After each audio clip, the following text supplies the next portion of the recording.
Can you hear me? Yeah. It's good. Okay. Okay. Hi. Hi. Yeah. Thanks for coming to my talk. This is a new topic that I'm gonna give at the conferences, and I'm planning to do this talk at different conferences in Japan later this year. This is one of the first my chance to do this. So I just put a lot of random stuff to this talk, and I think it's not as structured as it should be, but bear with me. And it would be appreciated if you give me a discussion, questions, and feedbacks and after this talk on email, Twitter, IRC, whatever, or just in face-to-face. This is my first, try on this topic. So, well, just a little bit about me, just in case you don't know about me. I'm a Miyagawa. You can just call me Miyagawa. People just wonder why I use my last name as my nick and everything. But this is a Japanese thing. People do not call each other with the first name, except you have a really common name like Tanaka, Suzuki, and things. But so anyway, you can, if you're coming from Perl, I'm not really offended if you call me by my last name. So that's okay. I have a lot of stuff on Pose and CPAN. I live in San Francisco, Soma. I moved from Japan to San Francisco 6 years ago, I think, and I got a green card last year. So I'll be there for a while, I think. The neighborhood I live in the south of Market, it's close to a lot of startups like GitHub, Twitter, and Airbnb, and those companies who use Ruby a lot, and Python as well. So that's one of the reasons that I have been doing, exploring different languages other than Perl, to make the searching for my job a little easier and more, more choices, basically. And earlier this year, I changed my job and I started working for this company called Cookpad, cookpad.com. It's one of the biggest Rails shop in Japan, and I think it's one of the biggest in the world too in terms of the user base. They got millions of users, and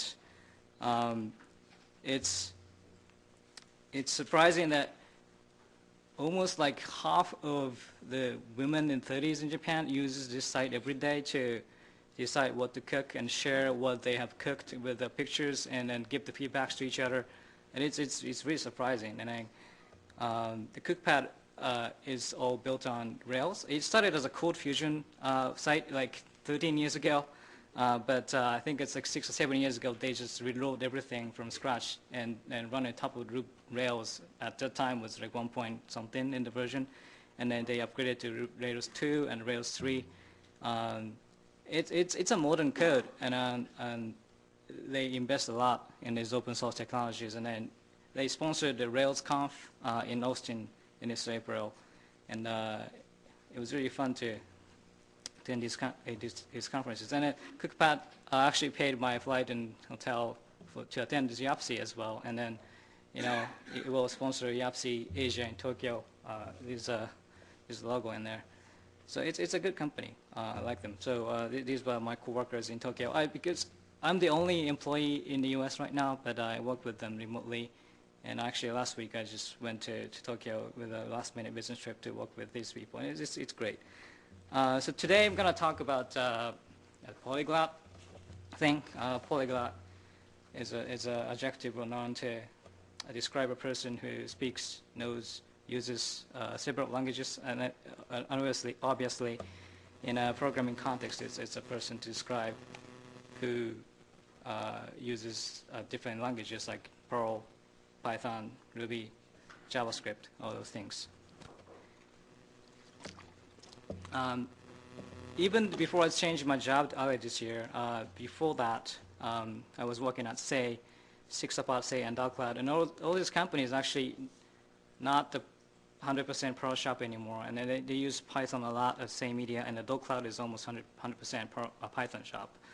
And I joined a lot by doing these different languages and a lot of things. And by the way, if you put this is my LinkedIn summary profile, like I do Perl, Ruby, Python, and Node. If you put these kinds of profile on LinkedIn, you get a lot of recruiter emails. And usually I just ignore those recruiter emails, but one of them that I got like last week was really interesting. It's like, I wanted to ask, what is the purple thing in your LinkedIn picture? So it's like I almost attempted to reply this because it's like something that I usually asked at the YAPC conference or Twitter. People just always ask me about this. Anyway, this is a personal touchy email. Well done. Well, just in case if you wonder what it is, this is what it is. It doesn't explain what it is, but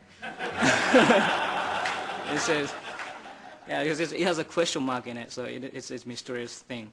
But this is Chimpio or wrist rest that you can use. Anyway, today I'm going to talk about, well, things I learned were fun, interesting, not interesting, using Ruby and Python. It's kind of random things. And how I stole these great ideas into my recent projects in the previous couple of years. And lastly, I can throw you some ideas that you can take to freely apply to your projects. So I started using Ruby almost like half a year ago when I changed my job, and my impression with the language is really good. It's a quite enjoyable language, and I like it a lot. There are some of the things that I can highlight. Obviously, everything is an object, which makes the things much easier than dealing with the differences with the functions and built-ins and things.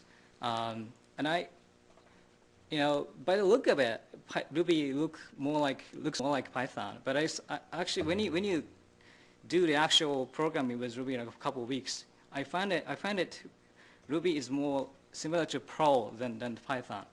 The reason for that is the culture of Ruby embraces diversity. It encourages more than one way to do it kind of motto, which is diversity matters, that the Mats talks about in a lot of conferences. And the other thing that I like about it is the metaprogramming is built in. So if you're into Moose, a map kind of thing, Ruby has everything is built in, and it's really a pleasure to deal with it. Python tries to hide these metaprogramming things from you to not do crazy things. That kind of frustrated me when I was doing the Python job. And there's only one way to do things, and then you have to always do indents and things to make your code, friendly to the machine rather than the opposite. So that was kind of frustrating. But in Ruby, there's just a culture that encourages doing crazy things, and I like it. And also the things I like with Ruby is the use of a bang and a question mark. It's a tiny thing, but you can use the bang and the question mark as a method postfix. So usually you use the question mark is to indicate that's a Boolean method.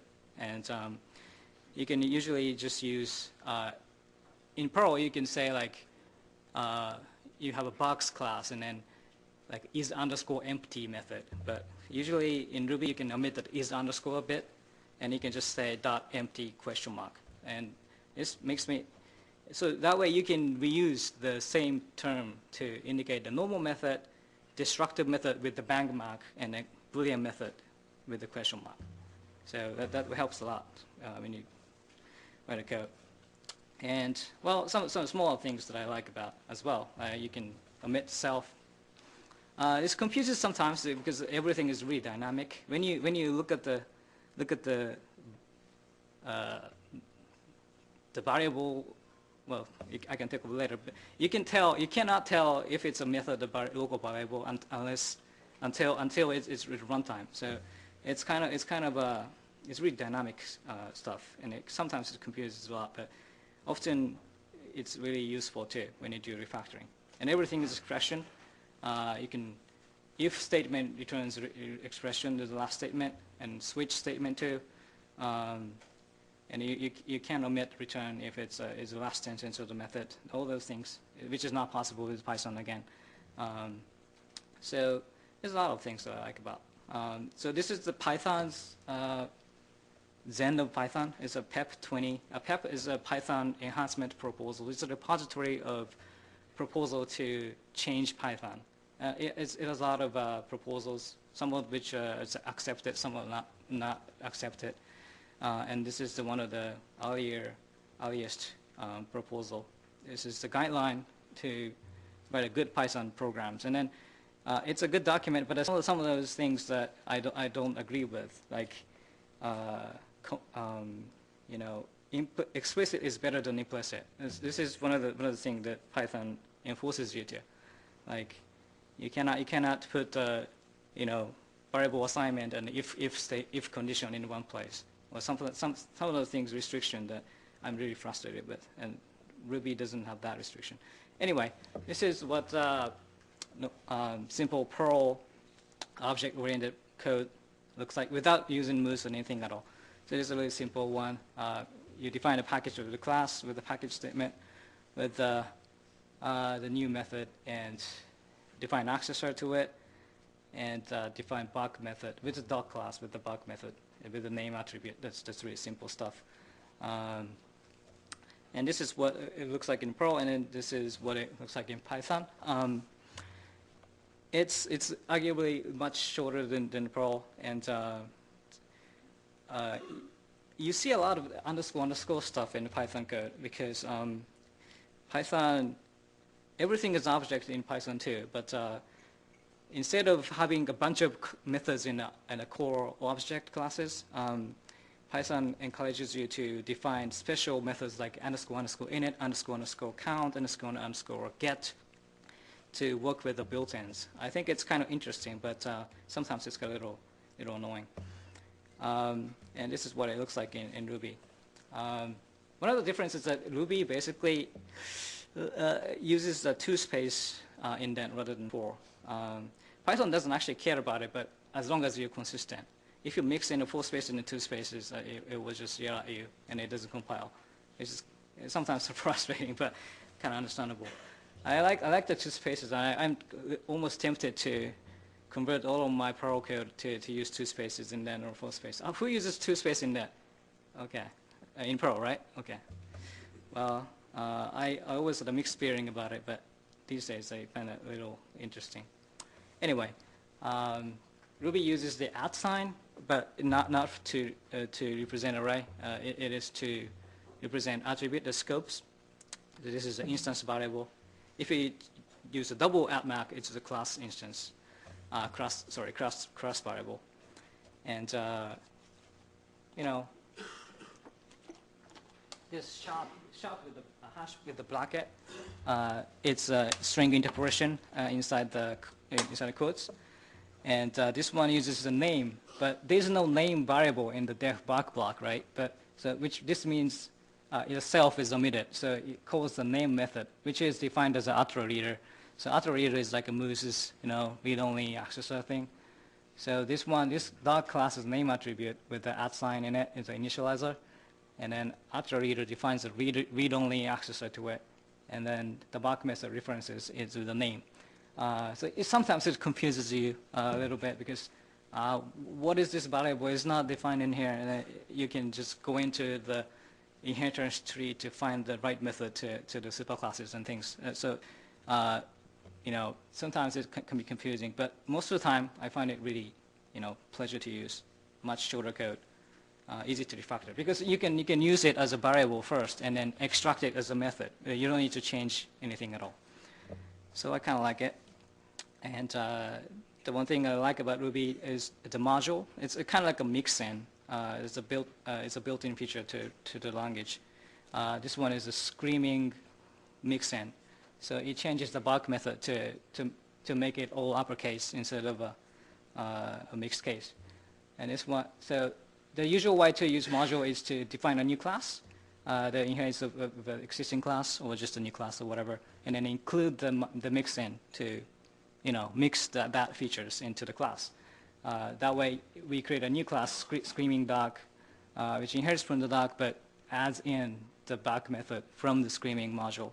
And then so this one, if you call the bug method on it, you will get the Bawajan in all uppercase. But you can also, what you can do is to just mix into the object instead of the class. So you don't need to define a new class at all. You got to create new instance of a doc, and then call extend on it, not include. Extend is to call an instance on it. And so add in those mixin into the object rather than a specific class. These kinds of metaprogramming is much easier to do in Ruby than in Perl and Python, in my opinion. It's really pressure to do. And this is some example for the bang methods and question method. All the built-in methods, so for example, this is string manipulation methods like uppercase. It's a turn the strings into uppercase. If you did not use the bang, it returns the uppercase value but doesn't change the original value. But if you call a bang on it, it changes the original value inside the object. Rails people use this bang method in a little different way than the Ruby's core language. They indicate the bang method to provide a dangerous version of this method, or a version of the method that throws exception instead of returning nil on the failure. So for example, active record is like a class DBI or DBS class, kind of like a overall mapper, and it has a save method.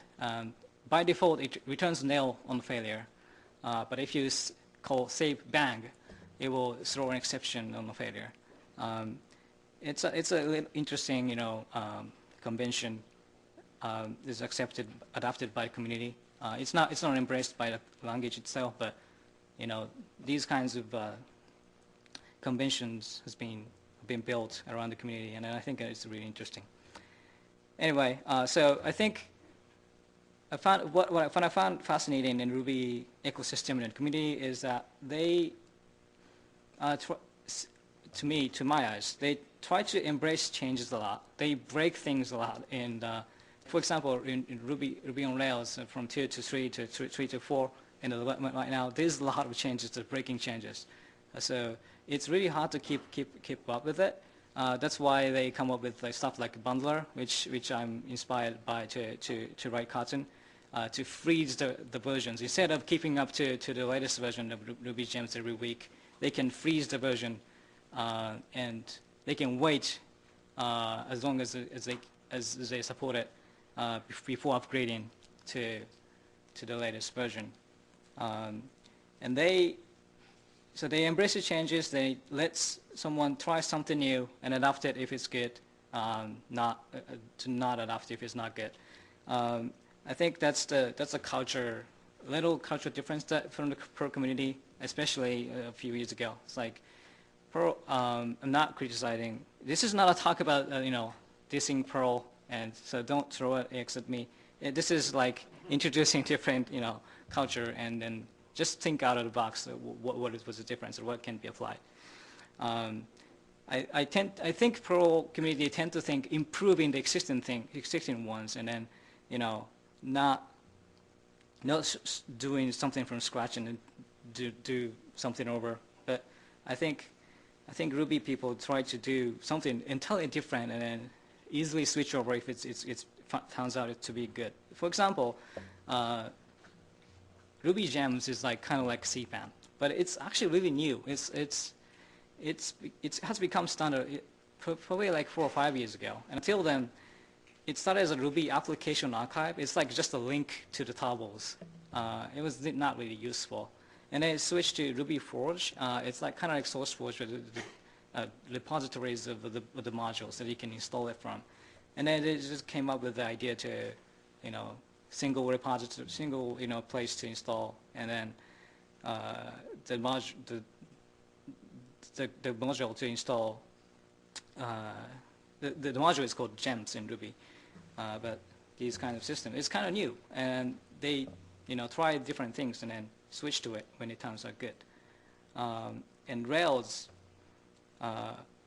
was originally written using the CGI, RB, and fast CGI, but they merged with the new framework called MERB, and then they just merged everything, squashed into together to Rails 3, and they came up with interesting things like HAML. It's like a YAML thing to represent HTML. And CoffeeScript, some of you like and dislike CoffeeScript. It's a Ruby Python-like language that is compiled to JavaScript. The Sass and the CSS. It's a superclass of the CSS to easy write CSS. These kind of stuff is like some of the products from the Ruby community, and I like that how they try these new technologies and then adopt it to quickly to them. So the Ruby Gems is a website that it looks like this, and it's kind of good. And I myself published a few gems in the past few months, and I found it really easy to do. And creating a new gem is just one command: bundle gem to create the templates. It's kind of like H2XS or module starter, if you know what it is. And you just create a really simple template that looks like this. Is a tiny font so that you can probably not see, but it's a really just like 20 lines of gem spec file. It's kind of like a makefile here, but it's a Ruby file, obviously. And then it integrates well with the Git by default.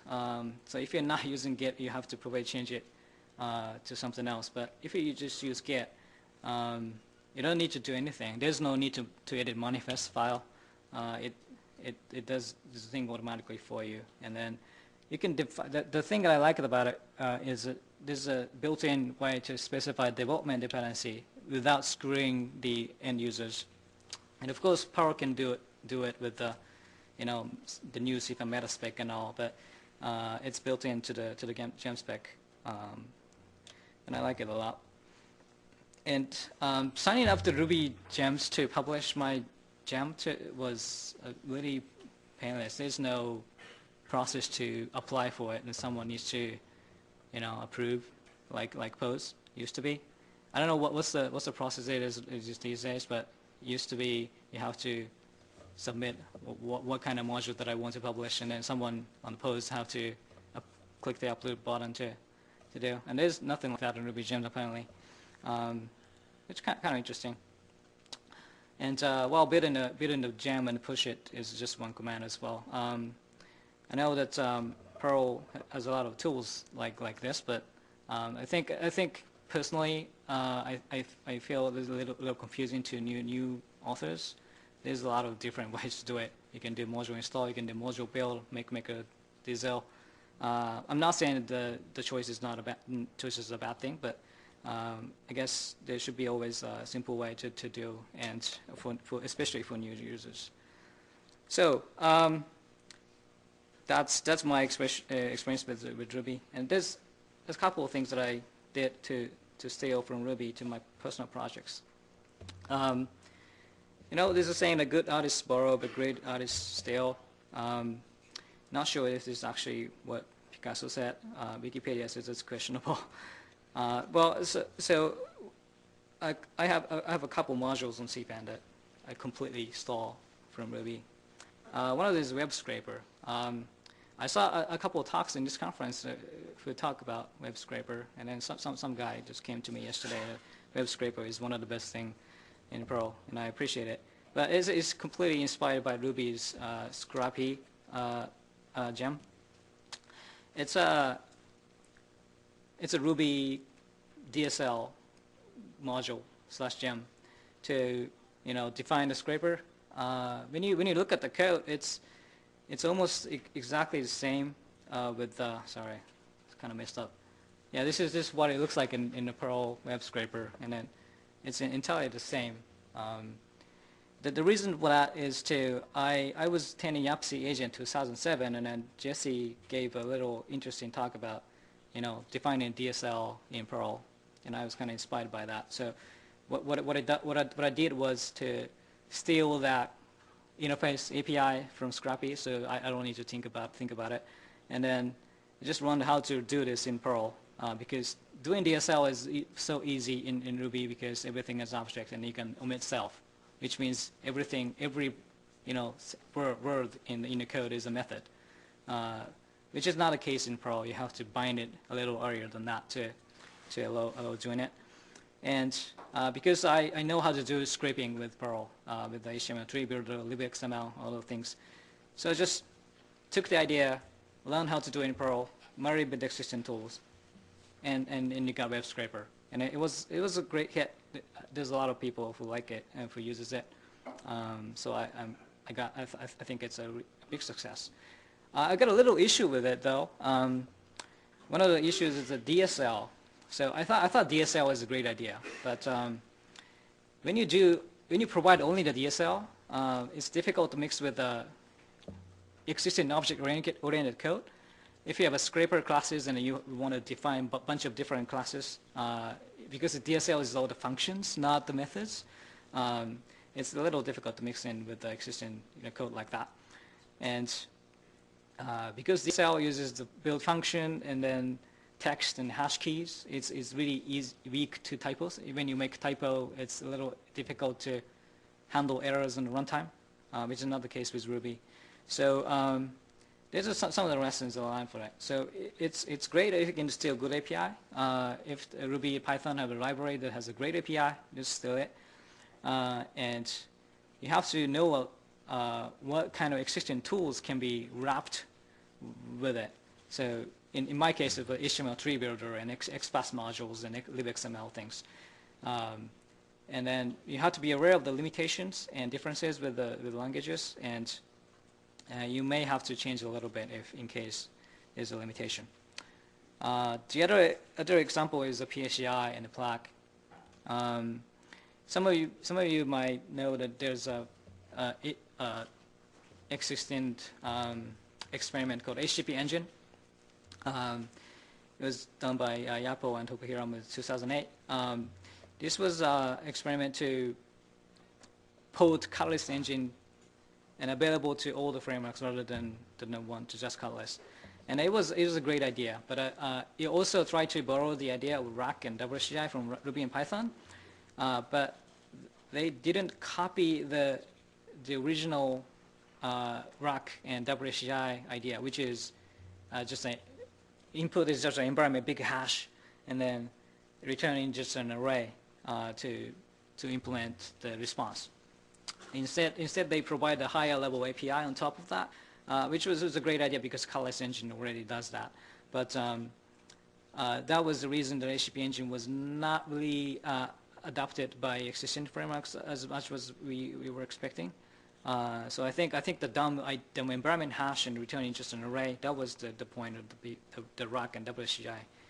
So I just did that with the PHI, which is this is the WCI in Python, in Ruby, and Perl. It's almost exactly the same code with a little different syntax difference, but the idea is almost exactly the same.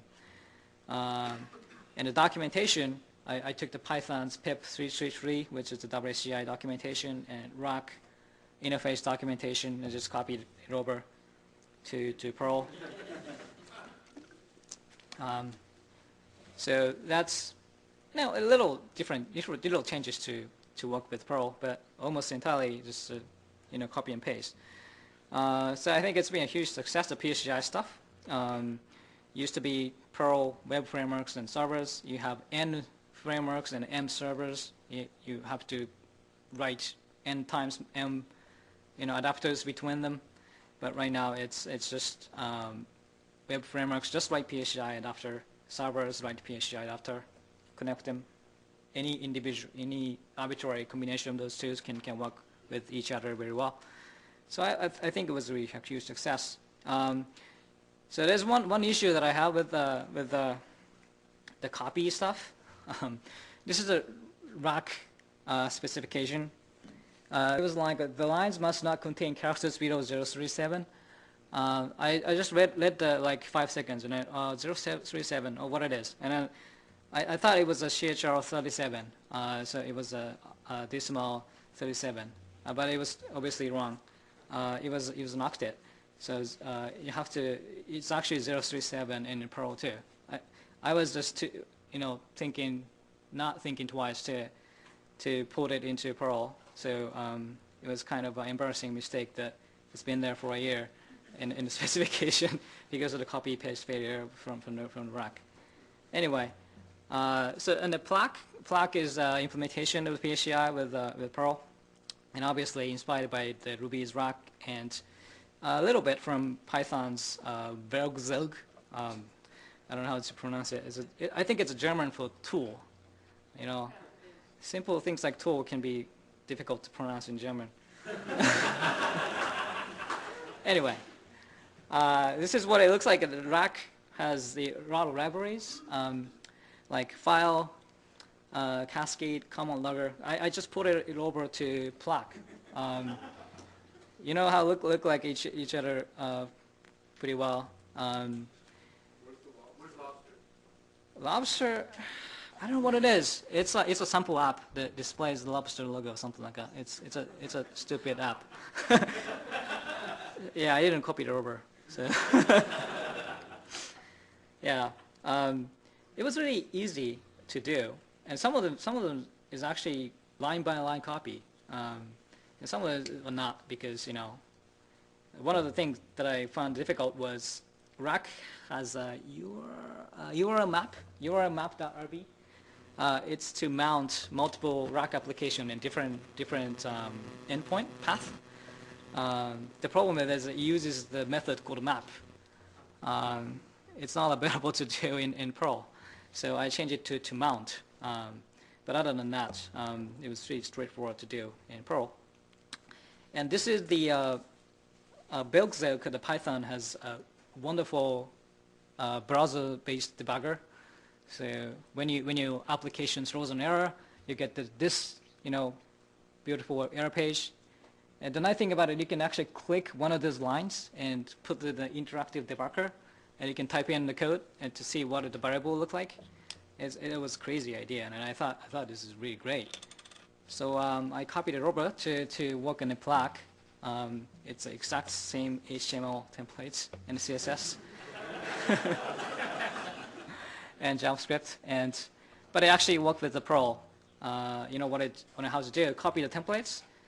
Look at the code and how to do it. It basically copy all the lexical environment in a global variable and a thread storage or something like that, and then use the Ajax to send whatever you type in the browser to send it to the Ajax, and then return the code in the JSON. I return the output in the JSON. So I put it, and because Python and Perl don't share the way to catch exceptions and evolve lexical code, so I did some research, and then you can do it with Perl with evolve with lexicals and the evolve stack trace. So the same thing. I think what I learned from PSCI and the HTTP engine was to don't just borrow the idea. It's just you probably better copy it instead of just mix things together on top of the thing you can borrow. And if you do it. If you do copy the interface, you can copy the ecosystem too. There's a lot of Rack stuff that you can put over to Plaque, and then you have to be aware of the difference. When copying it, like an embarrassing mistake that I did. But otherwise, it's really easy to do. And in the future, I think PSCI right now it's a version 1.1. I think it's a great specification, but these days I often find some of the problems, like especially like streaming stuff, which just kind of gets really complicated. Rack people is working on 2.0, Rack for the future, and then WCI people do WCI 2.0. I think I can wait a little bit and what they're gonna do with it, and then I can steal it.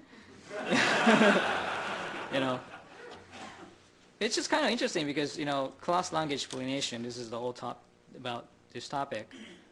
There's a thing called CLAC. It's a funny name, the Common Lisp, Rack, WCI. And I saw the presentation, and most of the code put it from Perl speed CLAC.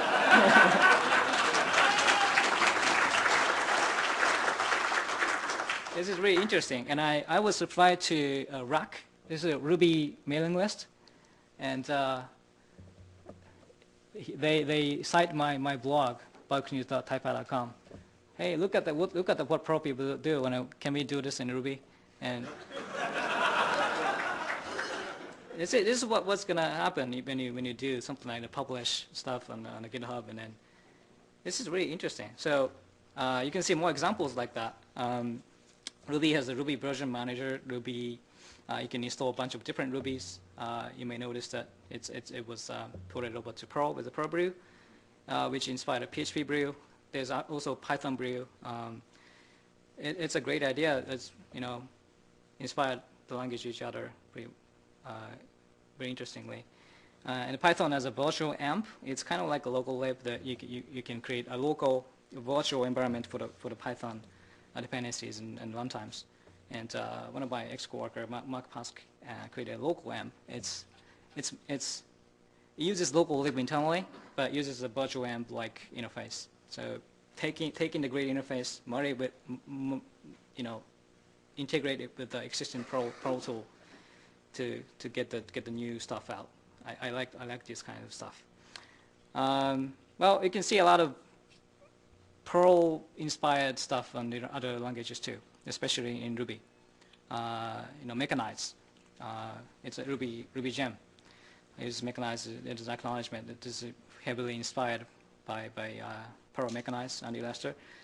And if you go to Ruby gems, then you find the most downloaded gem on the site. I want it on CPAN too. Anyway, but what's ranked in the second in MIME types, you might know what it is. It's a copy of the Perl MIME types to Ruby. Why it's popular is that Rails depend on this internally. So this is not this module is particularly popular, but because just the artifact with Rails depending on it. Anyway, so I have some ideas to accelerate some pollinations like this. I think you have to publish your code on GitHub. Probably doesn't need to be GitHub, but right now the de facto place for anyone to find reusable code is a GitHub. I mean, obviously CPAN if you do Perl, but GitHub is a closed language community repository. And write a killer app. So for example, I wrote this thing called GitHub Growler. It grows the GitHub updates with a Mac OS X application. It's written in Perl, but I packaged it into a .app file so that you can just double-click and install. It was featured in a GitHub blog post, and so it has like 200 watchers on my project. And then some of the people who don't know actually Perl contributed documentation fixes and some patches. It's kind of great. The other example is Reglac. My coworkers are Ruby programmers, but they use that a lot. So write a killer app with Perl and do more exposure. Thanks. Okay, I'm almost running out of time, but lastly, I'm going to talk a little bit about the naming stuff. It's kind of controversial, I know. So Perl tends to name stuff as really descriptive. HTTP server simple, so yeah, basically simple HTTP server interface.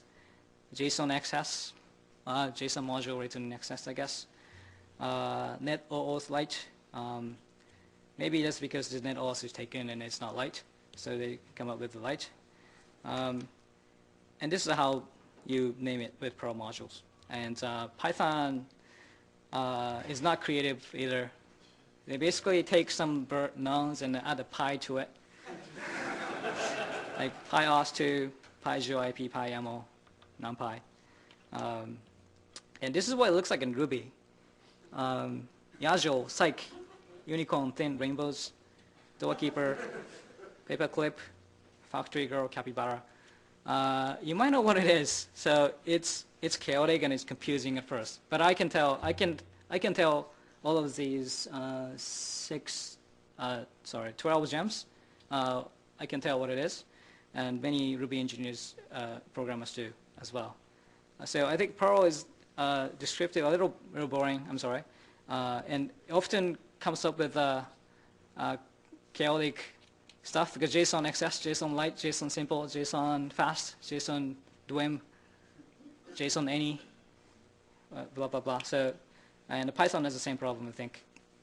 And Ruby people seem like come up with the fancy and creative names, but it's kind of confusing at first, but over time, it's easy to figure out what it is. It's more personal. It's more, a little attractive, I think. So, well, but that's except frameworks anyway, because Perl people and Python people use fancy names for web frameworks anyway. Catalyst, Dancer, Majoricious, Python do the Django bottle as well. So I don't know why it's only in the web frameworks. Someone can tell me. But I think people tend to love software with names. I think. Well, maybe Citation need it, but these are the things that I and some of you have come up with lately. Steinman, Starlight, Twiggy, Pinto, Cartoon, Nextlight. I think these names kind of stand out, and people tend to like the software with names. This is actually what MST told me in my private RRC. Now I got people trying to deploy Steinman over FastCJ because Steinman having a name makes it seem more real than plug handler FCJ. It makes him sigh. So I know what it feels like, and then I'm not really suggesting every module should take its top level namespace instead of like descriptive one. Really simple like business logic modules, data conversion modules. Take it whatever this is descriptive. That's okay. But if you write an application or little unique stuff, just give it a name. I think it's a good thing. So lastly, I'm running out of time. So there's some of the ideas I can throw at you. You can steal these ideas, do whatever with it. One other thing I'm waiting for to happen in Perl is asset packaging. There's like 100 web application frameworks on CPAN. And if you want to have a JavaScript file, CSS files, mini files, and then one file to deploy it, every framework has one of those plugins.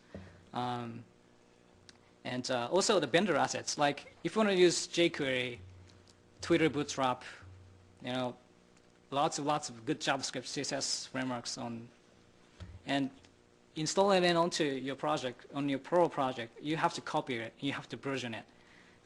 What if it's available as a CPAN module?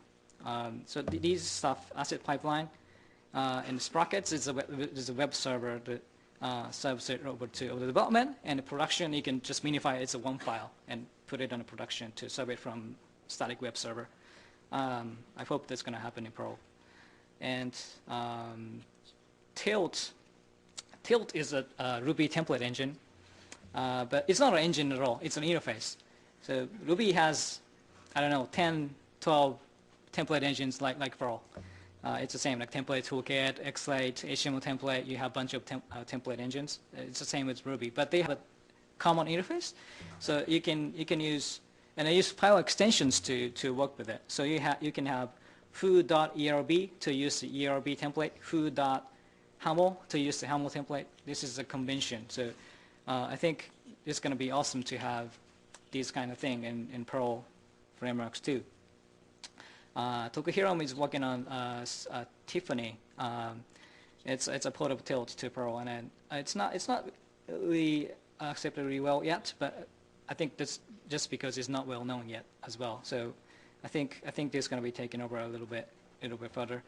And you see that when you go to GitHub and see a README of these modules, you see like build status failing, dependency up to date. This is an image, a hot linked image in the README file to this thing called Travis CI. It's a continuous integration for GitHub projects. It's kind of like CPAN testers, but CPAN testers, you have to publish the code to CPAN, and then you will receive the failure and success, which is good, which is great. But Travis CI, you can do it on the GitHub. You push the code, you instantly receive the notification. So before making a release, you will notice like lack of dependencies, the typos, all those things. And actually, Duke Leto contributed the Perl stuff to Travis CI, so it's available. But I don't think it's well known yet. So you should try this. I'm gonna see more of things like this used in Perl projects. And the other thing is called Gymnasium. I don't know what it is, how to call it, but so this is an interesting project. Your project has a gem file, is a list of the gems, and then you publish to GitHub. And this site, collects these gem file and analyzes it, and show you which module, which gems you use, and which gems is outdated, and sends you a notification if it's outdated. It's kind of like cpan dApps service, but it's more like a more social and works with GitHub. And Bundler, it frees and manages the application dependencies. I'm trying to copy it over to Perl with cpan5 and Kotlin. And Capybara, it's a web scripting testing framework. You can use a Mechanize backend, Rack backend, Selenium backend. You use just a simple DSL to test your Rack application, Rails application, Sinatra application.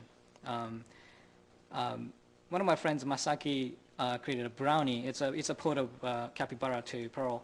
It obviously uses double Mechanize and a PSCI interface. So take the idea from Ruby and marry it with the Perl technologies. And I don't think it's on cpan yet, but it's doing a good progress on it. So I hope it's going to be hit cpan soon, and you can try with it. Well, I think I'm running out of time. So there's a lot of stuff that like Mac applications to make it easy to develop on a Mac. Ruby has different virtual machines runttimes, JRuby, JVM, Ruby-News, it's Ruby and Ruby, and iOS development with Ruby Motion, those things. Perl has only one runtime right now. Well, Perl 5, yes. Perl 6 are multiple, which is good. Tokureum is once again working on a new Perl 5-ish language called Torah.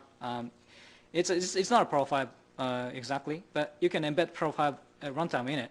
So you can use cpan modules on this language, which is kind of cool. Well, I mean, the same as Perl 6 does, but a different angle.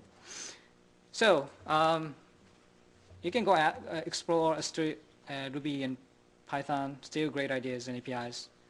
Not just Perl, you can copy as much as you could, and take it and marry it with the Perlish stuff, and so deal with it. I think these Ruby people, Python people, they're not enemies. I think they're neighbors. There's a lot of community stuff, like GitHub has a lot of drink cups in its major cities in US and elsewhere in the world as well. Go to these meetings, the conferences like OS Bridge, OSDC, get friends with these people. What I did with YAPC Asia 6 years ago in Tokyo, the keynote speakers were Larry Wall, Damien Conway, and Audrey Tan, but we also had a special guest. It was Mats. Mats was the second keynote speaker at the YAPC Asia, the first YAPC Asia, and he was giving a talk about Ruby on Perls. It was a really interesting talk, and this is what happened in the party in the YAPC Asia, first YAPC Asia. You can see this guy in the right, different hairstyle, but on the left there's Mats, and yeah, you can see who is on the center. You might not know him, but if you're a presenter, you should know him. His name is Takahashi. He embedded Takahashi style. This is he's the leader of Tokyo Ruby Users Group, and he came to the conference and gave a talk as well. So this is Mats is nice, so be nice. This is Ruby's motto. Andy came up with the Linz one. It's like Roddy is nice, so be nice. We can be nice to these people and get inspire each other to Ruby and Python people. Let's do it. Thank you.